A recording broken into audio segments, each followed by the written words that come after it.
کے پیغمبر ہیں۔ جتنا دکھ آج میرے مسلمان بھائیوں کو ہے اتنا دکھ ہمیں بھی ہے۔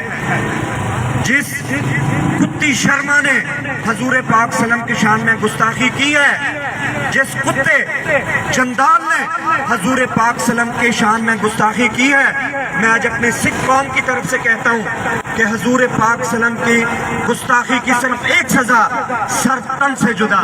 اس کا سر تن سے جدا ہوگا تو کوئی اور نام محمد کے سبب ملتے ہیں دو لب، نام محمد کے سبب ملتے ہیں دو لب، آؤ ہم اکٹھے ہو جائیں پیغام محمد کے سبب۔ اس حضور پاک صلی اللہ علیہ وسلم کا پیغام ہے کہ ہم اکٹھے ہوں، اور میں یہ ضرور کہوں گا کہ اس کتے اور اس کتی کا انجام ایک ہونا چاہیے۔ مسلمان بھائیوں، ان کا سر تن سے جدا ہونا چاہیے۔ انہوں نے پچھلے دن گرو گرنتھ صاحب کی بیعت بتائیں کہ قرآن مجید سٹارٹ کہاں سے ہوتا ہے؟ الحمدللہ رب العالمین، سب کا رب ہے، مسلمانوں کا نہیں، سکھوں کا نہیں، ہندوؤں کا نہیں، سب کا رب ہے۔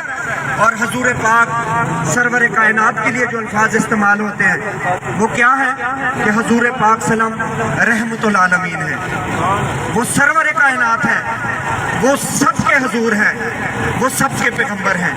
جتنا دکھ آج میرے مسلمان بھائیوں کو ہے اتنا